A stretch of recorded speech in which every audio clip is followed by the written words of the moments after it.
मैं सत्यवान आर्य, सह आचार्य, बाबू शोभाराम राजकीय कला महाविद्यालय अलवर।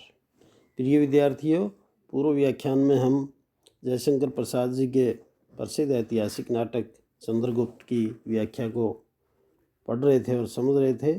उसी क्रम को आगे बढ़ाते हुए अब हम उसकी कथा को आगे पढ़ेंगे। आशा आप ध्यान से सुनेंगे। पाटलिपुत्र के बाहर पथ में धनदत्त और चंदन शीघ्रता से चलते हुए आकर रुक जाते हैं। चंदन, भाई अब तो मैं नहीं चल सकता, बैठ जाता है। धनदत्त, अरे अब तो ले लिया है मित्र, थोड़े से सारे का काम है, उठो। चंदन, सारा परिश्रम नष्ट हो जाएगा। इतने दिनों की गाढ़ी कमाई इन रत्नों और स्वर्ण खंडों को देखो। चंदन, तो मैं क्या करूं, देखते नहीं, पैरों के छाले भागी घरवाली की तरह गाल फुलाए हैं। यानी मैं शरीर से थक गया हूं और मैं अब ज़्यादा नहीं चल सकता। एक नागरिक का प्रवेश। धनदत्त, सुनो तो, तुम किधर जा रहे हो? नागरिक, मैं कुछ घबराया हुआ सा जाने लगता है। धनदत्त रोक कर, भेड़ की तरह मैं करने लगे, मैं पूछता हूँ कि तुम कहाँ? नागरिक, पूछो मत भाई, भारी उपद्रव। धनदत्त, क्या? नागरिक, नगर में शीघ्र ही भयानक उपद्रव मचने वाला है। नंदराज ने अंधेर मचा रखा है। मेरी स्वामिनी आज 1 सप्ताह से बाहर चली गई है। उनकी निधि का क्या किया जाए? तो जो नागरिक है वे भी मगध सम्राट नंद से प्रसन्न नहीं है। धनदत्त, क्या बड़ी लंबी चौड़ी निधि है? क्या यानी क्या तुम्हारे पास बहुत लंबा चौड़ा खजाना है? नागरिक, 3 भूगर्भ सोने से खचाखच भरे हैं और सार्थवा का वर्षों से पता नहीं। स्वामिनी ने कहा है कि मैं क्या यहाँ लुटेरों के हाथ प्राण दूंगी? तब मैं भी जाता हूँ। धनदत्त, अरे मूर्ख, इतनी संपत्ति छोड़कर क्यों जा रहा है? चल, हम लोग उसकी रक्षा करेंगे। चंदन, हाँ, क्या हम लोगों के रहते कोई कुछ कर सकता है? पंचनद के युद्ध में हमारी वीरता तुमने नहीं सुनी? धनदत्त, एक एक खड़ग के प्रहार से 150 सैनिक। हाँ, सिकंदर ने पृथ्वी चूम कर मुझसे प्राण भिक्षा मांगी थी, दिखाऊं अपना वह हाथ? तो ये जो धनदत्त और चंदन हैं, ये सैनिक न होते हुए भी नागरिक के सामने डींगे हाँक रहे हैं। आगे देखें। चंदन, अरे ठहरो भी। नागरिक, परंतु तुम मेरी स्वामिनी के पति को नहीं जानते। मैं तो नया नया आया हूँ। सुना है कि उनके 3 आँखें हैं। जब सामने की आँखों से देखते हैं तब गुप्त आँखें दूसरा संकेत करती हैं। 2 हाथों से देखते हैं, उनके 2 अदृश्य हाथ न जाने कैसे उसके घर की सारी संपत्ति बटोर लाते हैं।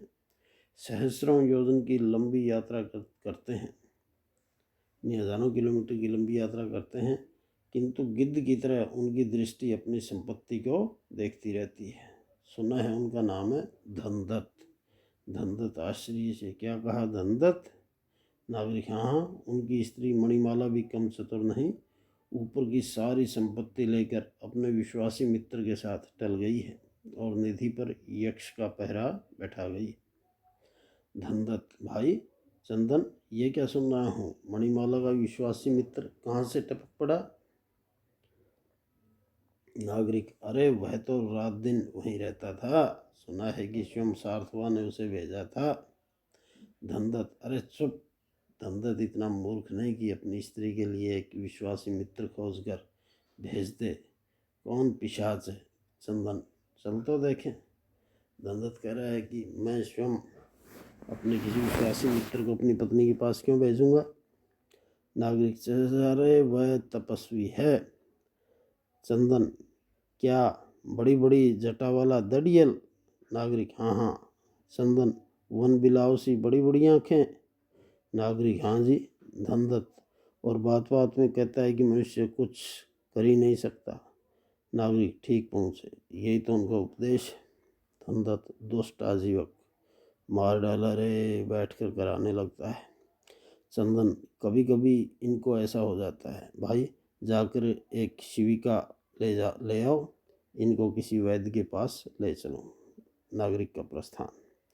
धनदत्त लंबी लंबी सांस फेंक कर, चंदन अब क्या होगा रे? चंदन, चुप भी रहो।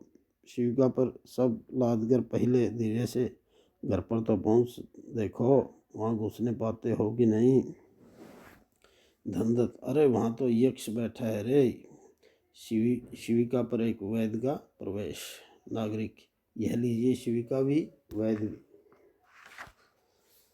धनदत्त, ओहो, अरे मरे। चंदन, क्यों भाई, मैंने तो तुमसे शिविका लाने के लिए कहा था, वैद्य जी को क्यों कष्ट दिया? धनदत्त से निकालो स्वर्ण मुद्रा, चले थे अरे रे करने। नागरिक, जाते तो वैद्य के ही पास, अब ये वैद्य आ गए तो लगे बनने। न हो तो उतराइए वैद्य जी, इन्हें शिविका पर जाने दीजिए, अपना और आपका दोनों का भाड़ा यही देंगे। हाँ और क्या, हम लोग टहलते टहलते चलेंगे। वैद्य शिविका से उतरकर धनदत्त की तोंद को देखता है। वैद्य, ठीक, चरक ने जो कहा वह बिल्कुल ठीक है। चंदन से, रोगी तो मरणासन है, खाता है तो मुंह चलने लगता है न, चलने पर पैर आगे पीछे पड़ते हैं न, सोने पर आंखें बंद हो जाती हैं। जो वैद्य है ये भी बहुत चतुर है, और ये जिस तरह से वे आपस में अस्वस्थ होने का बहाना कर रहे थे, वैसे ही वैद्य भी उनके व्यवहार को पहचान लेता है और वैसी बातें बताता है। चंदन, सब होता है पर तुमसे औषधि नहीं चाहता। वैद्य ऊंचा सुनने का अभिनय करके, सो तो ठीक ही है, प्राण ही कंठगत रपी कहा है चचा चरक ने, एक मात्रा तो देनी ही होगी। धनदत्त क्रोध से, मैं कहता हूँ चंदन तुम इसको हटाओ, मेरे तो प्राण निकल रहे हैं, तुमको हंसी सूझती है। वैद्य किंचित किंचित प्रलाप भी कभी कभी अपने से बातें करता हुआ, वही तो पकड़ लिया। चंदन, अब छुटकारा नहीं। भाई धनदत्त, 2 स्वर्ण मुद्रा। धनदत्त, क्या कह रहा है ये? मणिमाला, तुमने इतना बड़ा विश्वासघात किया? हाँ। वैद्य, कितना विलम्ब हुआ है? धनदत्त, यही 1 सप्ताह का, 1 सप्ताह पहले ही पहुंच जाता तो ये दिन क्यों देखने में आता रे? वैद्य, जैसे कुछ सुन लिया हो, 1 सप्ताह पूरी विलंबिका है, अंतड़ियों में विदध्री है, नाकों में शलीपद हो गया है, नाड़ी देखकर देखते नहीं इसका पैर भारी है, बहुत धीरे धीरे चल सकती है, स्नायु जाल में विसर्प है, भयानक, तो भी 1 मास में तो अच्छा हो ही जाएगा। मेंढक खाए हुए सर्प की कैंसुल में लपेट कर 17 गृह गोधिका का तुषाग्नि द्वारा तेल निकाला जाएगा। फिर चंदन, तुम तो पूरे चिड़ी मार हो जी। धनदत्त, चंदन इसको हटा किसी तरह, जी मिचलाने लगा। चंदन अपनी पिटारी शिविका में रखता है और धनदत्त को बैठने का संकेत करता है। धनदत्त उछलकर उसमें जा बैठता है। वैद्य जी आश्चर्य से देखने लगता है। दूसरी ओर से आजीवक के साथ मणिमाला का प्रवेश, वह धनदत्त को बड़े आश्चर्य से देखती है। धनदत्त, ये क्या मणिमाला? मणिमाला, आर्यपुत्र, ओह मैं कितनी घबरा रही थी, यह तो कहिए महात्मा जी मिल गए, मेरे प्राण बच गए। धनदत्त, बच गए न। आजीवक की ओर देखता है। मणिमाला, यदि इनकी कृपा न होती तो अब तक प्राण न बचते। इनकी सांत्वना से मेरा विश्वास दृढ़ हो गया कि नियति जो चाहती है करती है और वही होकर रहेगा। धनदत्त, अरे मैं तो पढ़ा ही था, तू भी इसी चक्कर में पड़ गई। आजीविक सार्थ हुआ, अब मुझे नीति का आदेश है कि तू यहाँ से चल दे। वैद्य, कुछ चिंता नहीं भद्रे, अब मैं आ गया, ये निरापद है, समझा न वह तेल। धनदत्त, अरे नहीं नहीं, मुझे क्या हो गया है, मैं क्या करूं? चाणक्य प्रवेश। चाणक्य, तुम लोग यहाँ क्या कर रहे हो जी? मणिमाला, हम लोग नंद के अत्याचार से पीड़ित हैं, वह सब संपत्ति मेरे पति की अनुपस्थिति में लेना चाहता था, उस समय तो एक आजीवक की कृपा से बच गई, नहीं तो बंदी कर ली जाती। पर अब मेरे पति भी आ गए हैं, अब हम लोग क्या करें? चाणक्य, चलो हम लोग तुम्हारी रक्षा करेंगे, मेरे साथ सहस्रों सैनिक हैं। चाणक्य कह रहे हैं कि मेरे साथ हजारों सैनिक हैं, हम आपकी रक्षा करेंगे। चंदन, तब मैं क्या करूं? मेरी माधवी। चाणक्य, माधवी वही ब्राह्मणी जो पंचनद में राजकुमारी कल्याणी के साथ थी? चंदन, हाँ हाँ वही। चाणक्य, वह मेरे सैनिकों के साथ आ रही है। धनदत्त, चलिए आप लोग मेरे गृह पर। सबका प्रस्थान।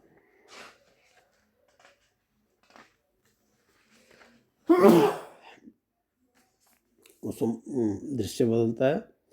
कुसुमपुर का प्रत्यंत, चाणक्य, मालविका और अलका। मालविका, सुवासिनी और राक्षस स्वतंत्र हैं, उनका परिणय शीघ्र ही होगा, यानी उनका विवाह शीघ्र ही होने वाला है। इधर मौर्य कारागार में वररुचि अपदस्थ नागरिक लोग नंद की उच्छृंखलताओं से असंतुष्ट हैं।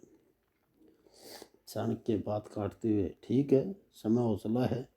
मालविका, तुम नर्तकी बन सकती हो?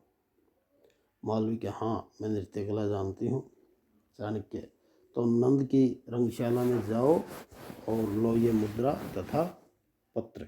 राक्षस का विवाह होने के पहले, ठीक एक घड़ी पहले, नंद के हाथों में पड़े और पूछने पर बतला देना, किसी ने सुवासिनी नाम की स्त्री को देने के लिए यह दिया था, परंतु मुझसे भेंट न हो सकी। मालविका, स्वागत। क्या अमात्य असत्य बोलना होगा? चंद्रगुप्त के लिए सब करूँगी। प्रकट, अच्छा। चाणक्य, मैंने सिंगरण को लिख दिया था कि चंद्रगुप्त को शीघ्र यहाँ भेजो। तुम यवनों के सिर उठाने पर उन्हें शांत करके आना, तब तक अलका मेरी रक्षा कर लेगी। मैं चाहता हूँ कि सब सेना वणिकों के रूप में धीरे धीरे कुसुमपुर में इकट्ठी हो जाए। जिस दिन राक्षस का ब्याह होगा उसी दिन विद्रोह होगा और उसी दिन चंद्रगुप्त राजा होगा। चाणक्य अपनी योजना बतला रहे हैं। अलका, परंतु फिलिप्स के द्वंद्व युद्ध से चंद्रगुप्त को लौट तो आने दीजिए, क्या जाने क्या हो। चाणक्य, क्या हो? वही होकर रहेगा जिसे चाणक्य ने विचार करके ठीक कर लिया है, किंतु अवसर पर एक क्षण का विलंब असफलता का प्रवर्तक हो जाता है। मालविका जाती। अलका, गुरुदेव, महानगरी कुसुमपुरी का ध्वंस और नंद पराजय इस प्रकार संभव है? चाणक्य, अलके, चाणक्य अपना कार्य अपनी बुद्धि से साधित करेगा। तुम देखती भर रहो और मैं जो बताऊं करती चलो। मालविका अभी बालिका है, उसकी रक्षा आवश्यक है, उसे देखो तो। अलका जाती है। तो यहाँ जो चाणक्य हैं वे मगध में विद्रोह फैला करके और नंद का तख्ता पलट करना चाहते हैं, नंद का शासन समाप्त करना चाहते हैं, क्योंकि नंद एक अत्याचारी शासक है और उससे जो प्रजा है वह असंतुष्ट है। चाणक्य, वह सामने कुसुमपुर है जहाँ मेरे जीवन का प्रभात हुआ था। मेरे उस सरल हृदय में उत्कट इच्छा थी कि कोई भी सुंदर मन मेरा साथी हो। प्रत्येक नवीन परिचय में उत्सुकता थी और उसके लिए मन में सर्वस्व लौटा देने की सन्नद्धता थी, परंतु कठोर संसार ने सिखा दिया है कि तुम्हें परखना होगा। समझदारी आने पर यौवन चला जाता है। जब तक माला गूंथी जाती है तब तक फूल कुम्हला जाते हैं। जिससे मिलने के संभार की इतनी धूमधाम सजावट बनावट होती है, उसके आने तक मनुष्य अपने हृदय को सुंदर और उपयुक्त नहीं बनाए रह सकता। मनुष्य की चंचल स्थिति तब तक श्यामल कोमल हृदय को मरुभूमि बना देती है। यही तो विषमता है। तो यहाँ चाणक्य बतला रहे हैं कि मैं भी युवावस्था में प्रेम करना चाहता था और किसी सुंदर मन वाली युवती से मैं भी प्रणय करना चाहता था, लेकिन कठोर संसार ने मुझे सिखा दिया कि साथी को प्रेम करने से पहले परखना चाहिए। और वे कह रहे हैं कि समझदारी आने पर यौवन चला जाता है और जब तक माला गूंथी जाती तब तक फूल कुम्हला जाते हैं। और इसी तरह से जिससे मिलने के संभार की इतनी धूमधाम सजावट बनावट होती है, उसके आने तक मनुष्य अपने हृदय को सुंदर और उपयुक्त नहीं बनाए रह सकता। मनुष्य की चंचल स्थिति तब तक श्यामल कोमल हृदय को मरुभूमि बना देती है। यही विषमता है।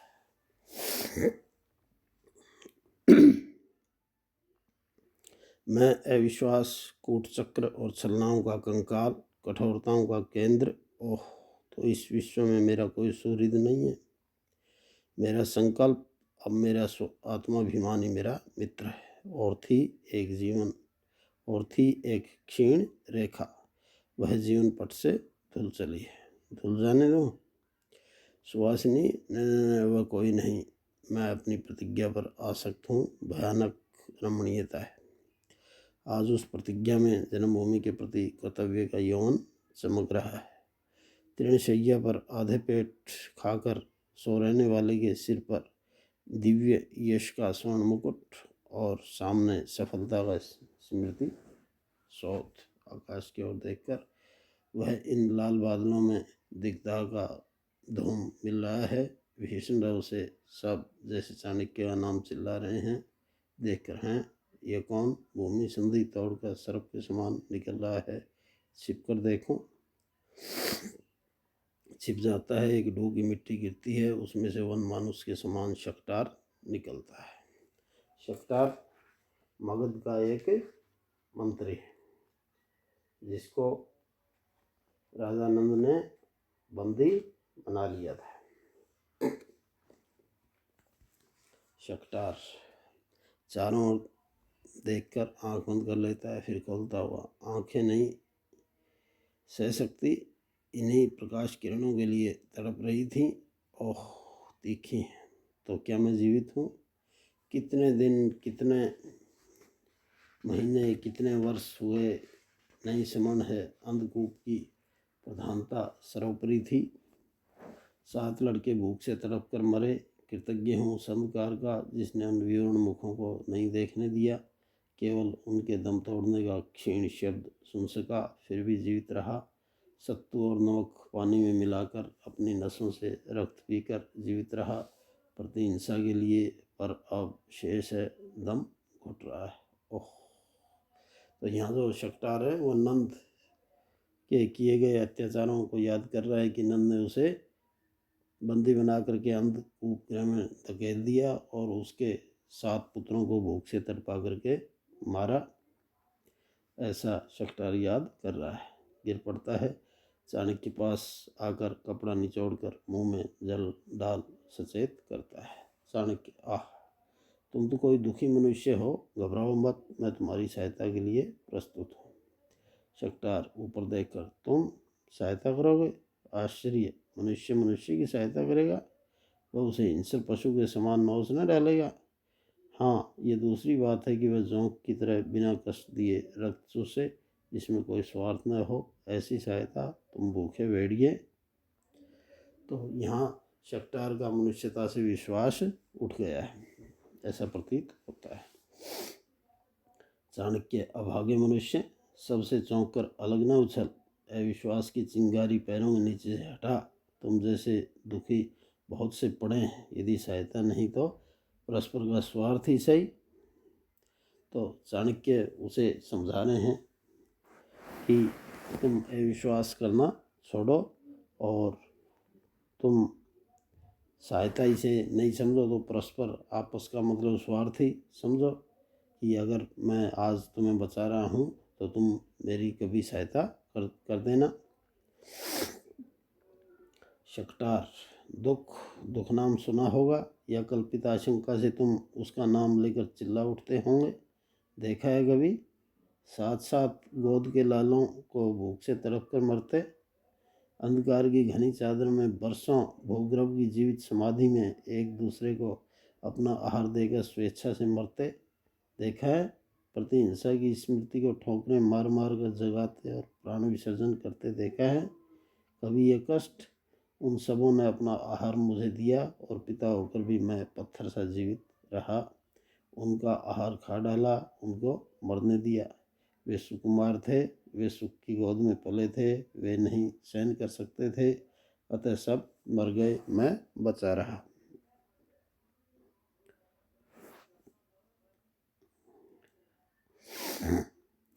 मैं बचा रहा प्रतिशोध के लिए, दानवी प्रतिहिंसा के लिए। ओह, उस अत्याचारी इंद्र राक्षस की अंतड़ियों में से खींचकर एक बार रक्त का फुहारा छोड़ता, इस पृथ्वी को उसी से रंगा देखता।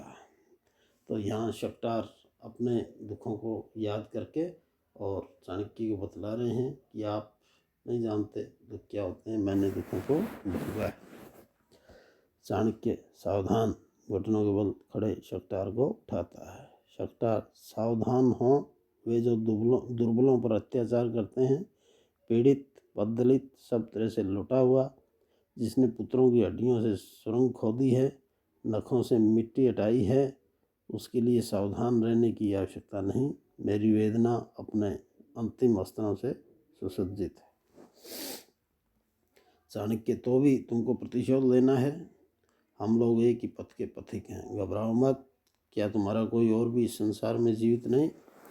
शक्टार, बची थी पर जाने कहाँ है एक बालिका, अपनी माता की स्मृति सुहासिनी, पर अब कहाँ है कौन जाने।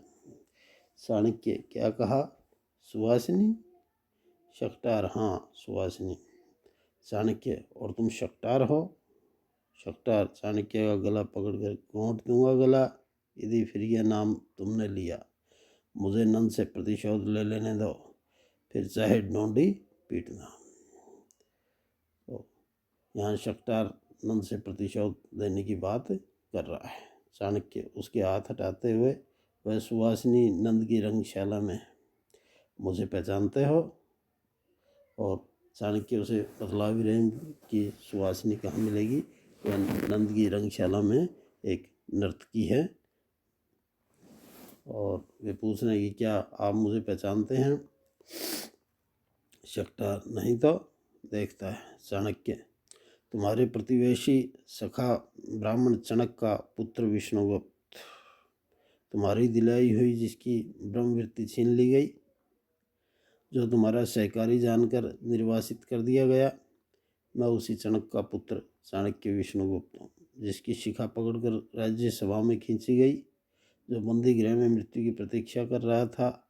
करोगे मुझ पर विश्वास?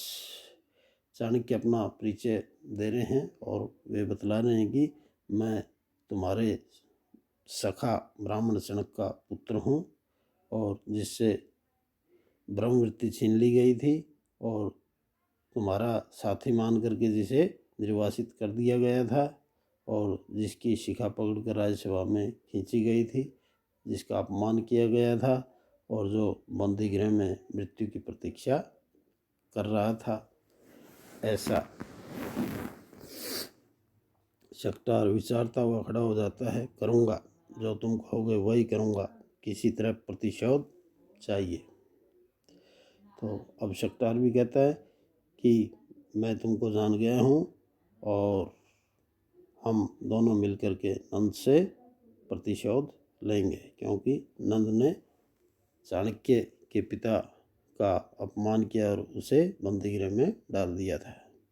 चाणक्य, तो चलो मेरी झोंपड़ी में और इस सुरंग को घास फूस से ढक दो। सुरंग ढककर दोनों जाते हैं।